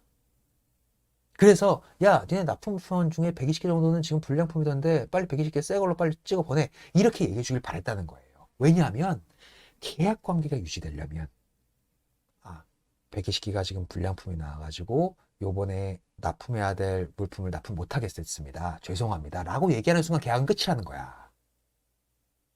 그게 아니고 불량품이더라도 일단 납품을 하고 AS를 해주면 그러면 계약 관계가 유지가 되는데 이렇게 치열한 경쟁. 그러니까는 자본주의라는 게 그런 거잖아요. 갑을 해서 여러분들 항상 겪는 문제잖아요. 참, 이 사람들 납품 기한도 못 맞추는 회사네? 다른 회사랑 계약해야죠, 뭐. 수고하세요 하고 끊어버리면 끝인 이런 자본주의 경쟁 체제 속에서는 일부 불량품이라고 할지라도 일단 시간을 맞춰 납품하려고 하는 그 자세가 중요하다. 내가 걔네들 비행기 사고로 떨어져 죽길 바래가지고 불량품을 납품한 게 아니고 나는 이 사회가 원하는 가치대로 충실하게 시간 내에 맞춰서 하려고 하다 보니까 생긴 아주 작은 미스다. 이렇게 얘기를 하는 거예요, 결론. 여기서 크리스가 또 되묻죠. 그러면 비행기가 뜨기 전에 얘기를 해서 이거를 바로 고쳤어야지. 왜 일이 그 지경까지 방치될 때까지 가만히 있었냐고. 그러니까 켈러가 여기 그렇게 얘기합니다. 너무 늦었다. 그때는 전쟁 중이었고 모두가 바쁘게 흘러가는 상황이었다. 군에서 그 불량품을 확인 안 하고 바로 조립해서 비행기를 띄울 줄은 몰랐지. 납품하고 며칠 뒤에 바로 비행기가 추락했다는 뉴스가 온 신문을 도배해버렸다. 나한테는 나의 잘못, 나의 그 절차상의 잘못을 해결할 수 있는 시간적 여유도 없었다. 이렇게 얘기를 하니까 이제 크리스는 마지막으로 묻습니다. 그 불량품이 비행기에 들어가면 추락할지도 모른다는 건 알고 계셨어요? 묻죠. 거의 법정 드라마 수준이에요. 그래서 몰랐다. 알았냐고요? 하고 막 이렇게 막 몰아세우죠. 아마도 라고 얘기를 하죠. 크리스는 폭발해서 아버지에게 막 쏟아붓습니다. 아버지는 아무것도 모르는 사람이라고. 전쟁을 직접 겪어보지 않았기 때문에 아무것도 모르는 사람이라고. 전장에서 죽어간 제 전우들, 이런 것들을 한 번이라도 봐왔다면은 절대 이해하지 못할 것들이라고. 그러고서는 크리스는 퇴장해버립니다. 그러면서 2막이 끝나게 되죠. 3막에 넘어가면은 이제 몇 시간이 또 지난 이제 다음날 새벽 2시예요. 켈러랑 케이트는 갑자기 집을 나가버린 아들이 걱정돼서 뒤뜰에 이제 망연자실에서 앉아있고, 애는 이제 마음의 정리를 하기 위해서인지 조지를 보내놓고 집 안에 들어가 있는 상태고, 그리고 짐이 이제 케이트 아주머니 건강이 걱정되니까 곁에 와 있는 상태입니다. 그러한 상태에서 집 밖으로 나간 상태니까 케이트는 걱정이 돼서 켈러한테 이제 얘기를 해요. 사실대로 얘기하고 인정하셔라. 아이한테 용서를 구하자. 지금 크리스가 왜 화가 났는지 당신이 이해한다고 얘기해주고 그 애의 마음을 달래주지 않으면 우리 가족은 영원히 달라서게 된다. 근데 켈러는 이해하지 못해요. 내가 뭔 잘못을 저지른다는 거냐 도대체. 내가 저지른 죄가 뭔지 난 아직도 니들이 나한테 죄를 저질렀다고 하는데 나는 뭔 죄를 저질렀는지 모르겠다. 어? 우리 가족을 위해서 열심히 돈 벌려고 아둥바둥 한 것밖에 없고, 그래 그 불량품 나왔던 적 있었지. 내가 그 불량품을 납품했던 거가 우리 군인들을 죽이려고 납품했던 게 아니지 않느냐. 거기에 악의가 없는데 왜 자꾸 그걸 악이라고 하냐. 이런 게 자꾸 나오는 거예요. 이런 평행선이 자꾸 그어지는 거죠. 그러니까는 케이트도 답답해합니다. 그리고 케이트가 왜 자꾸 아들이 살아있어야만 한다라고 이제 병적으로 믿고 있는지 이제 감이 좀 오시죠. 걔가 죽으면은 범죄 속에서 자기 남편인 켈러의 부도덕함 때문에 희생당한 아들이 될 수밖에 없는 거잖아요. 그런 감을 잡고 있는 상태야. 그러하게 와중에 이제 앤이 집에서 내려옵니다. 케이트 아주머니 꼭 드릴 말씀이 있어요 라고 하면서 조 아저씨 잠깐 자리 좀 피워주시겠어요? 이렇게 얘기를 합니다. 조는 자리를 피해주죠. 케이트 아주머니 레리 일을 이제 인정하시고 레리가 죽었다는 것을 이해하셨으면 좋겠다. 그리고 나는 지금 크리스를 사랑한다. 그러니까 크리스랑 결혼해서 같이 살겠다. 이렇게 얘기를 합니다.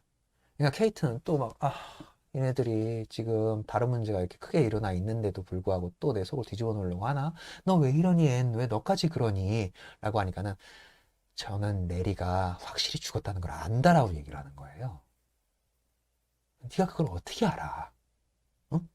무슨 소식이라도 들은 게 있는 거야? 라고 하니까는 품속에서 편지를 하나 꺼내서 줍니다.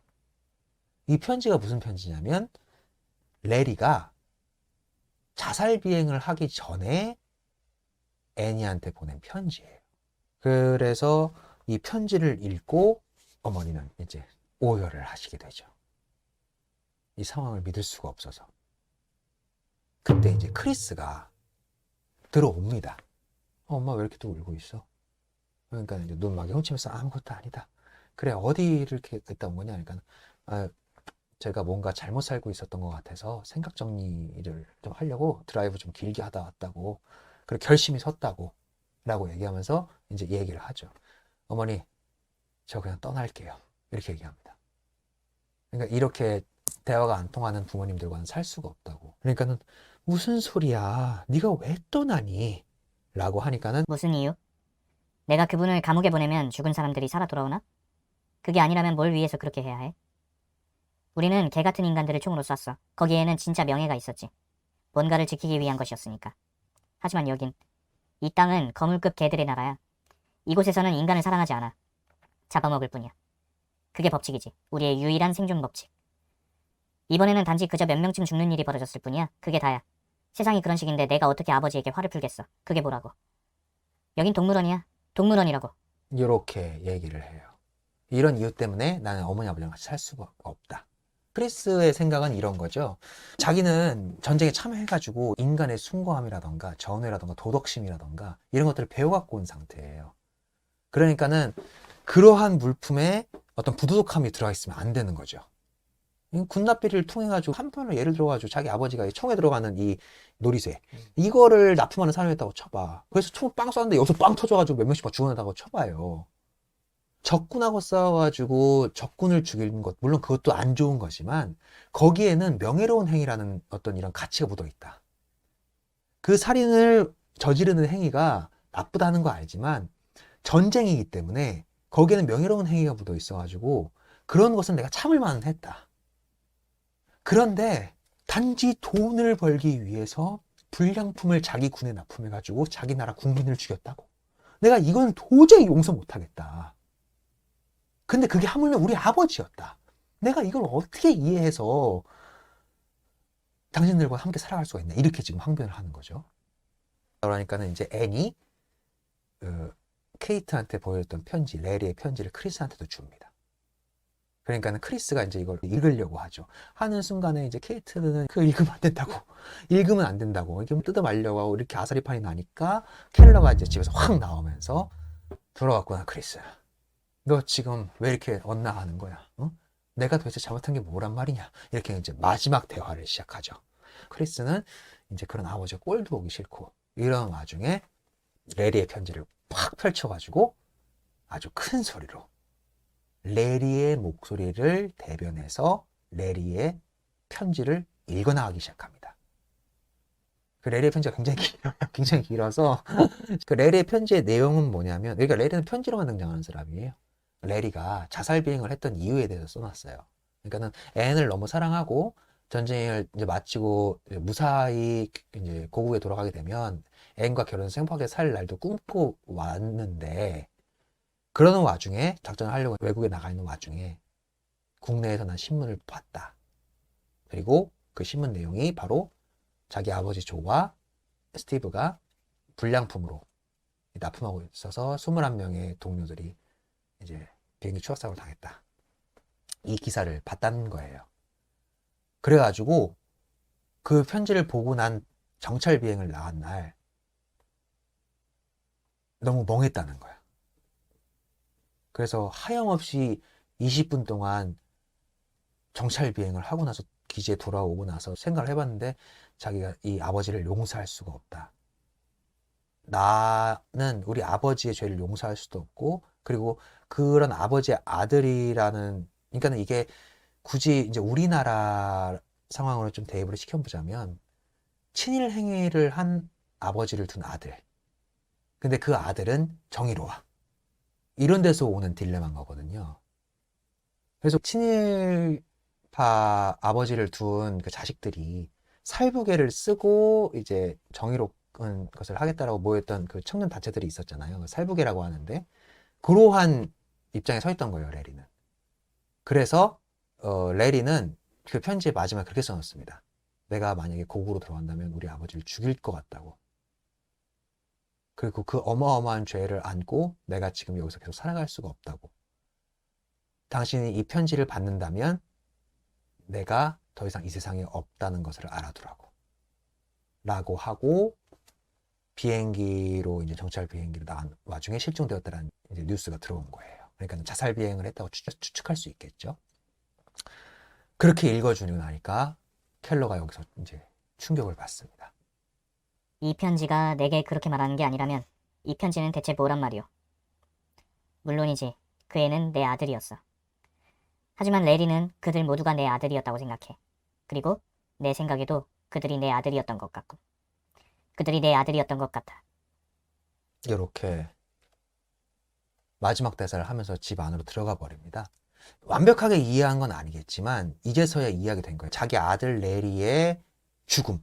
저런 걸로 죽음을 불사른다고? 라는 거기에 뭔가의 깨달음을 얻게 되는 거죠. 그래서